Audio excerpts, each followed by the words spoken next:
Hello there everybody, this is Alex from Hardcorian Guides, being my guide for Resident Evil 4 on professional difficulty. Today we're doing chapter 1-3. We just got done dealing with, I forget his name, I'm gonna have to look these names up because he's like the one I don't ever really remember. But I know that this guy on the wall, of course, like with all the pictures and stuff, that should be Sadler, as far as I remember. Yeah, I know, I'm kind of a failure. I know I think it's Salazar maybe. I don't know why I'm thinking that name of all things, but it could be. I'm not sure. Let's see. Give me 1 second, guys. I'm going to look up their names, because even I don't remember. I knew it. Alright, well, anyway. While that's going on, if you come down here, there's this Ganado right here. I'd say lure him out away from the bathroom. That way, you're not getting trapped inside that little narrow area, unless you get a nice clean shot off on him. Of course, if you go to the oven, you can find... I think I found an item. At least you should be able to. Let's see, what's his damn name? Chief Mendez, that's his name. That's his name. Okay. So, now that I got those names pinned down, I can actually freaking look these things up whenever I need to. Alright. Then, upon coming out here, you're going to be having to deal with these guys. As you saw there, I threw a flashbang directly at them. That way I can kind of get the automatic stun on them, because when they are blinded, you can essentially use that to your advantage to get a nice kick attack going in. And here I am just, well, I wouldn't necessarily say wasting the shotgun. Technically I am. I could have done that much more professional-like, where, you know, whenever I flashed him, I kick him and then I start knifing him, or whatever the case may be. Use a shotgun, shoot him once, knock him down, knife him again. Like you saw I was doing right there. That was a little dangerous. I got a little too close, I feel like. But the reason why I used the shotgun here so much was because of these guys, too.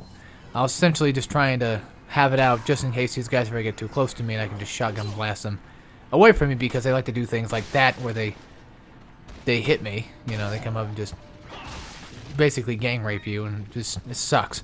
When you kill Dr. Salvador, you do get a ruby with it. I don't think you have to fight him. I think you can actually avoid him. If you wanted to, you can actually avoid pretty much a lot of enemies in this game if you really wanted to, but I don't, because I need the money. And I'm trying to get through this the best that I possibly can, and, well, at least I beat it, so technically I got through it. Honestly, like, rewatching me play this again makes me want to go back and play it again. That's just how much I love the game, though. It's so good of a game, it's crazy. That makes me want to go, like, play, you know, 5 or 6 or something. The ones that kind of have the same style as this does. But to me, 5 is kind of weird when it comes to playing, because, like, first time I ever played it, I played with my friend co-op, and we beat the whole game together. And playing it without him would just be kind of odd. Well, technically the first time I played it was with a demo a long time ago, but that was it. And then when I actually finally had the game, I beat it with him, so... yeah, playing without him would just be kind of heresy, pretty much. Seems like to me, I guess. Okay, so I want to make mention of this real fast. Whenever you get grabbed, for some reason, like, whenever you get grabbed from the front, you take more damage than when you get grabbed from the back. So if there's ever a Ganado that is trying to, like, chase you down, I call them Ganados, but that's the only name that I can go off on with. They actually have personalized names. I just don't know all the names individually. I think Ganado basically means, like, a group of them or something. I don't exactly remember. So, for those that are, like, super infatuated with this game, just keep in mind that I'm a very... I wouldn't say a casual player of the game. I mean, I'm doing professional mode, so of course I have some knowledge of the game. I just don't know every freaking nook and cranny in detail. Like, I don't know the name of every fucking leaf on the ground. So, I apologize for not being that guy. But, you know, I'm sure there's somebody out there that does. That does do that. That was kind of stupid on my end. Again, you can tell that I'm doing a lot of stupid things. And I guess I forgot to cut this out. I reloaded the checkpoint. That's how bad it was. That's when I realized I fucked up. So, yeah, I totally forgot that I did that. I need to start paying attention more to things like that and those small edits where I actually do reload the checkpoints. But I did fail miserably, and I decided to take it into consideration, and just instead of throwing the flashbang, I'm just gonna go ahead and kick these guys, which honestly Yeah, I wait for more of them to come down, and then I throw the flashbang. That's what I was thinking I was gonna do the first time, but apparently not. So, problem with having that edited or not edited out is somebody might watch this video and then take into consideration that that might be a strategy they want to use, and then just instantly do it and not watch the rest of the video. That's kind of a scary thought, but it can probably happen. So if you wanted to, you can kill them all off. You can kill all the enemies here if you wanted, but you can just run away like I did. I just didn't want to waste bullets. I was like, the hell with this. I was like, I'm pretty sure I got enough money to save up, to save me from trouble, so I don't care. I don't think these guys are going to be much of a waste for that anyway. More like a waste of bullets, but again, that's all a personal thing. You can basically run this entire game and just modder everything that you ever see in sight, or you can just be more passive and beat it that way, essentially, buying the essentials. But I'm going to be cheap and pretty much just try to completely dominate the opposition with just RPGs. So this is just me being a complete and total idiot trying to figure out what works with what. For some reason, I thought the ruby would connect to literally anything else, like it would combine with anything else. No, it doesn't. It should be a treasure that's sold off on its own. Because typically I've noticed, like, whenever a treasure is like $10,000 or 10,000 pesados or whatever it's called in this game, whenever it's that kind of money, it typically is something that's sold by itself. And, things like spinels and what have you, like items that you find like all the time treasures, stuff like that, then yes, they typically are sold off by themselves. And for some reason, the headdress, I don't know, I'm not sure if it has anything that it combines with. If anything, I can take a look and find out myself real quick, just for you guys, give you guys an idea of everything that can possibly be combined in this game. Let's see. Give me one sec, folks. Let's see. Yeah, combinations. Here we go. All right. I know I found it on Steam before. Not here. I'm just selling off stuff. I keep that for a bit because I think I was gonna. I didn't know what the heck I was wanting to do with it. I think I wanted to sell it, but at the same time I wanted to use it for health later, but I'm not sure. Okay. So here's a quick reference. Here's some treasures that you can sell. You got the amber ring, antique pipe, brass pocket watch, the dirty brass pocket watch, elegant chessboard, elegant headdress, elegant perfume bottle, emeralds, gold bangle with pearls, hourglass with gold decor, mirror with pearls and rubies, pearl pendant, ruby spinels, staff of royalty in the velvet blue. Now here are the ones that can be used for combining for later. You got the beer stein, blue eye, blue stone of treason, butterfly lamp, crown jewel, elegant mask, golden lynx, green cat's eye, green gem, green stone of judgment, purple gem, red cat's eye, red gem, red stone of faith, royal insignia, and yellow cat's eye. Those are the ones that can be combined. So if you guys ever want to look that up, you can just look it up online. They'll give you a more detailed, I'm sure, thing than that. But that's everything. If you can remember what all I said, everything in one go. All right, so coming up here we have the graveyard. This part is surprisingly easier than I thought it was going to be. Now I want to make mention, just for those that you should be prepared for this. Whenever you come back here, you're going to be attacked by those dogs, which I forget the name of. They had a name to them. I forget what it was. You're going to be attacked by those wolves or dogs or whatever the hell they were that basically are mutated and can transform with the Lost Plagas inside of them too. And I just want to let you guys know that that will happen. So make sure that you are ready, prepared for that when you come back here across the bridge, which I don't think will come until a sort of later chapter, but they can be annoying. They can definitely be really annoying, especially in the maze later on. We have to fight them off inside the maze. Oh, I hate that part. Hate that part so much. But these first few enemies right here, they're not that hard. I run inside the little shed right there to essentially just avoid any oncoming damage that could be thrown at me or whatever. So they're really not that tough. And then the rest of the blue metals will be here in the graveyard. Easy pickings. You can find them on your map. You don't really need my help for this kind of stuff. I assume the only help I could probably give you would be showing you exactly pinpoint where they're going to be at. I think I probably missed one, but it's okay. You only technically need 10 in order to get the Punisher available inside the store. So if that's something that you're looking forward to, then I say just get 10 and don't worry about the 15, because From my knowledge, the 15 does nothing. I've never found the 15 blue medals to give me anything extra whatsoever. Maybe a trophy, but that could possibly be about it. I'm not exactly 100% sure. Of course, you know, I'm sure there's going to be somebody that's going to comment in this video saying something like, oh, it can be used for this. You're a stupid asshole. How do you not know this shit? Have you ever even played the game? You know, stuff like that. So I'll deal with that when they come with it. when they come through. Now in this next little area over here, not right here exactly. This is just a crow's nest that I stumbled upon, luckily. Over in this back area right here, not to the right but to the left, past this door, you're going to see a couple enemies here. And I think there's only two. There's a guy with a grenade, and this was just something I kind of got lucky with. I was afraid he was going to blow me up, but luckily he didn't. You can kill him first and then kill off both of them at the same time. But back here you have this treasure. And watch how I do this. This is like a random go. This wasn't something I looked up either. This was just me being a complete moron and thinking like maybe this might work. And somehow it did.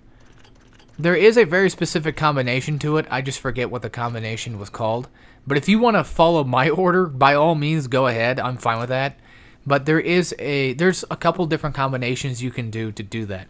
Also, there's a blue medal back there that I forgot, and that's one of the ones I think I forget too. So, just giving you a heads up that there should be a blue medal back there. Now we're coming across the bridge. You can use this to your advantage to knock these guys down. That was a nice crit though. Really nice crit, especially for a base low-level pistol. That was a really excellent shot right there, to be honest with you. I got really lucky right there, and I kicked off both at the same time. That kind of saved me the trouble of having to deal with them. I only wasted one bullet. Didn't get anything out of it, but hey, you know, they're gone. I'm not going to get hit. That's, in my opinion, that's probably the worst thing that can happen in this game is getting hit on professional difficulty. Not because you're going to die in like one hit or something stupid like that, but you have to waste all your healing items that you could potentially use for later, which, granted, to be honest, you do get a lot of healing items in this game. There's a plethora of healing that you can have in professional difficulty. It's not that healing items are scarce. I just don't want to keep using them all the time. You know, I want to save them for later for like specific boss fights that come into play. So this right here, this is the first box I believe that the snake first spawns in. So just start knifing it twice. Some people say like knife every box twice just to be on the safe side, but there's a problem with that. If the box spawns an egg and you accidentally knife it twice, you break that egg. So be careful, be wary on that too. Just understand that there's a possibility there's going to be a snake in that chest. And usually I think it only spawns in like very specific chests. So if you've played this game a lot, more than likely you'll start remembering like, okay, that chest might actually have a snake in it, so I'll be more wary on that. That's what I say. I'm not sure if they're completely random or not. I feel like they spawn in very specific chests and what have you, or barrels, but I'm not too sure on that myself, to be completely honest with you. So coming in here into El Gigante's room, his first encounter room, that's what I call it. If you have a flash grenade, this will be really good to use. If you don't, I'd say use an incendiary grenade because, well, those ones don't really matter too much in my opinion. And if you miss some of the crows, just pick them off. A flashbang will pretty much decimate these guys. Or if you just want to use a handgun, or even hand grenade, by all means go ahead. Use whatever you have. Don't use an RPG, that'd probably be a waste of time. It'd be funny, but unless you're playing on, you know, unless you got the infinite rocket launcher, I wouldn't suggest doing that. Not at all, not at all. Like I said, it would be hilarious to see that happen, but it would definitely be a waste of an RPG. If that's something you're willing to do, then by all means go ahead. Alright, so that takes care of those guys. They drop a lot of items, and it's so satisfying when you blow them up with a flashbang or anything like that. Unfortunately, I didn't have a flashbang because I was stupid and wasn't thinking I was going to need it. And so I just wasted, you know, the flashbangs that I did have, like a complete and total dunce. But that happens. That happens. Alright, so I remember specifically there was an area where you can push a block near a merchant. I just don't know where it was. And I don't know. I might be confused with something completely different. Yeah, I might be lost on this one. I'm looking around for just basic treasures here. Just looking around to see if there's anything I can use to my advantage. Now we're going to come into the shop, and just like the merchant said, like promised, I'm going to give you a weapon for free. So, again, if you ever need money, I suggest grabbing the pistol, buying it from the shop, and then just go ahead and essentially, sell it. If you need the money, though. If you want to use the gun, if it's something that you prefer using, by all means use it, because I don't have any reason to want to use it. It's not my cup of tea, personally, but hey, to each their own. This is more of like a personal guide more than anything. I'm just doing this my way, which is somewhat different than other people's ways, I guess. Could be, possibly, I don't know. Everybody pretty much does mostly the same things, even if they don't mean to do it, typically. Back here, there doesn't seem to be anything. And then now, we have another quick time event coming up. Okay, great. So, just do what you need to do here. I don't know if I die or not. I don't think I did. I hope I don't. Leon runs really fucking fast, though, too, which is crazy. I know there's a speedrun tactic with this, where if you wait until, like, the last second to jump out of the way, you'll actually be farther ahead than when you landed. But I'm not speedrunning the game, so it doesn't matter to me. This next part can be a pain in the dick, and the reason why I say that is because I never know when or where these guys are going to spawn from.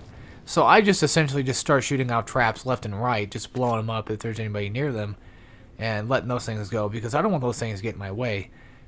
I think I spend more than enough time in this area, more than enough time that I should be spending in this area, because of these dickweeds, and it seems that, yep. This was the part that gets really annoying, because I go grab that hand grenade, and I do grab it before I leave. But essentially it's annoying because, I gotta waste items just to get the damn thing. That's because I have a large-ass bass in my freaking inventory that I could totally get rid of, but I don't until later. I don't even think I even used it this chapter. I remember, like, watching at the end of the chapter when we're fighting that giant fish thing, which I'll look up its name later again. I saw it, but I forgot what it was. Oh, yeah, in here there's a snake, so just go and kill him. Yeah. When I was fighting him, it looked like I was going to use the fish, which, in a previous part, I said I was not going to be using the fish. I was just going to sell it off, and I was like, oh, great, I lied again. But, as it turns out, I don't think I did. Also, there are snakes in the water, so if you ever see them or come across them, just go ahead and grab them and take them out. Sometimes when you actually do get grabbed from the front, there is a chance that you can actually kill an enemy in one shot, which is really nice, but it doesn't seem to happen quite often. It seems to be more random than it is done by hand, of course. Oh, you know what else is great about the inventory system in this game? If you ever come across an item that's a healing item that, can heal you on the spot, instead of putting it in inventory, you can use it right from the get-go, and I really love that. It saves you so much trouble because you could have full inventory and grab a healing item and just use it right there without having to essentially waste up your inventory. It's amazing. It is so amazing. That's another reason why I love this game. There's so many reasons why I love this game for. It's such a damn good game. And hell, it inspired another game that I do like, which was Dead Space.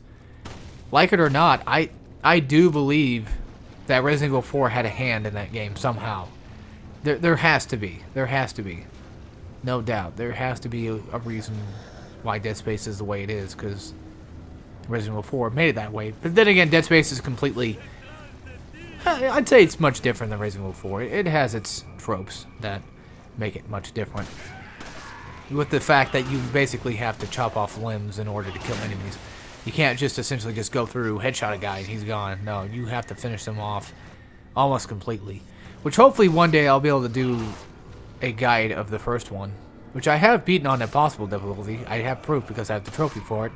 But it's been so long since I played Dead Space 1 that, knowing me, I'm going to fuck up some things. So hopefully when I get around to it, I'll actually have some practice in and be able to beat the game again. But we'll see. I have never been successful in beating Dead Space 2 on Zealot. And God forbid knows I'm never going to be able to beat freaking hardcore mode.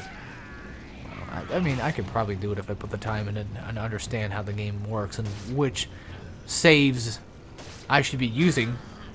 But that's the problem with hardcore mode, though. You only have 3 times to save the game. The game is quite lengthy, too.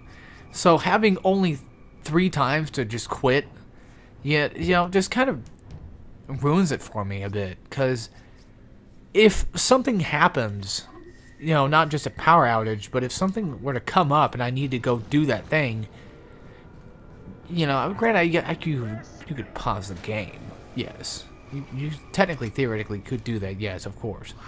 It just, I don't know, it's something that just bothered me all the time.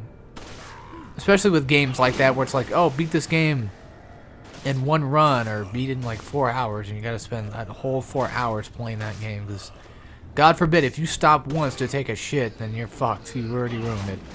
And Resident Evils, a few of them have done that before where they actually have like speedrun stuff going for them, and 7 was one of them too. Oddly enough, I don't think Resident Evil 4 might have been that. I don't know if it had a trophy for it or not. It might have.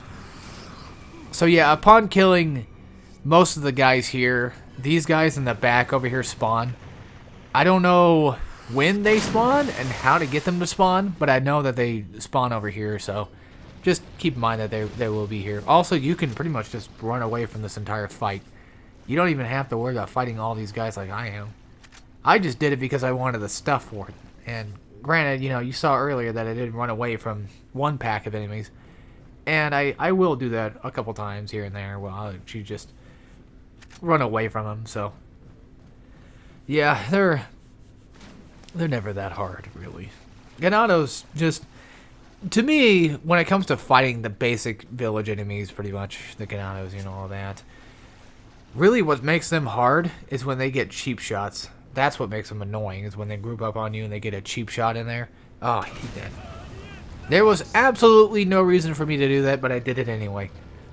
I guess I'm used to freaking Evil Within, where, whenever you take out or whenever you disarm a trap, you actually get components for it and stuff. You get something for destroying traps, basically.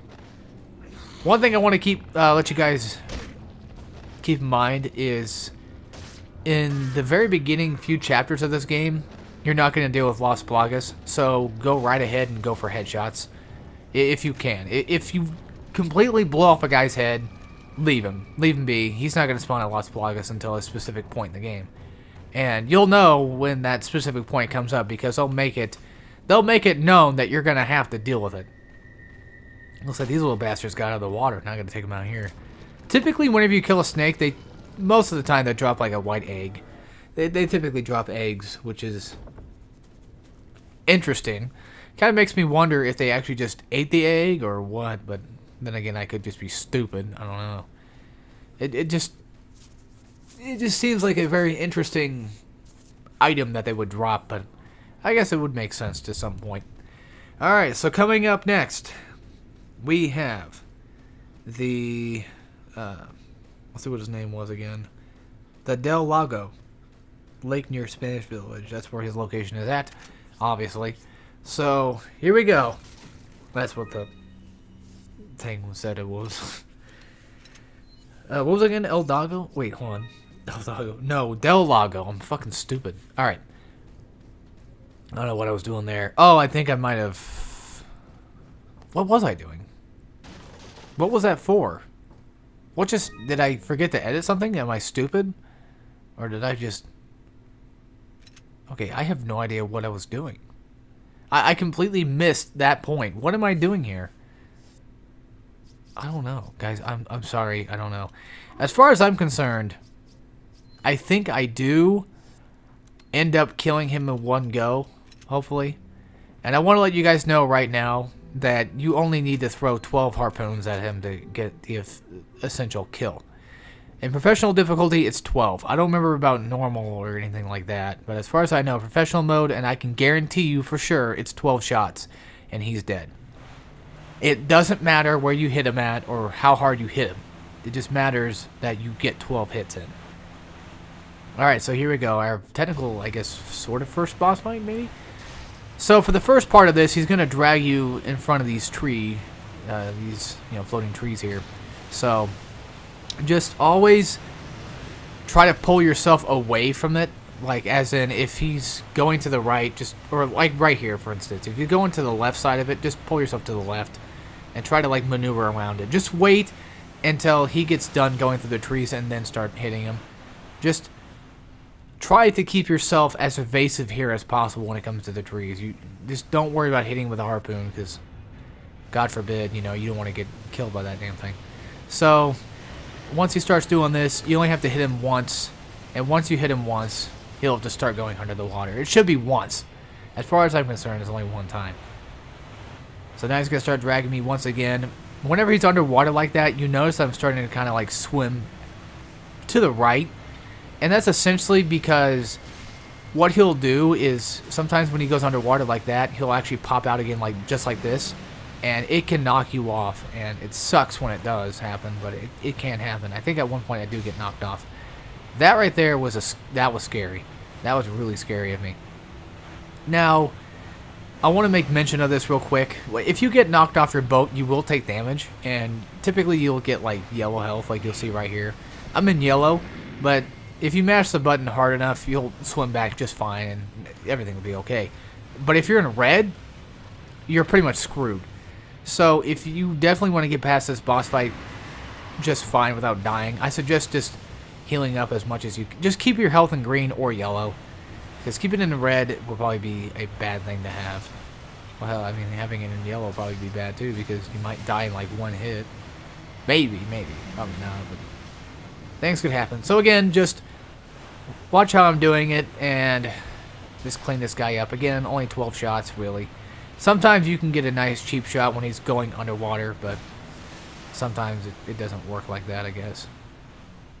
And then whenever he does this crap, just do what the game basically tells you to do. Just, follow your nose wherever it goes. Just wait for him to start spawning out. He gives you plenty of time to hit him, though, which is nice. So, yeah, you see I got one shot right there. Got a second shot on his tail, which was, I think, rather lucky of me, too, actually. Yeah, right here, I think I'm, like, contemplating what to use and what not to use. I think I'm like, I should use the fish, but I don't. There should be one more hit after this, I think. I kind of lost count, but as far as I'm concerned, it's 12. So just keep counting up 12 when you're going through it. And there you go. That's Del Lago done. And you just cut the rope, and the chapter will pretty much end. So the rest of this will not be that difficult. Del Lago used to be a pain in the ass, but not anymore. He's rather easy now. So, anyway, guys, I'll see y'all next time. So, take care, everybody.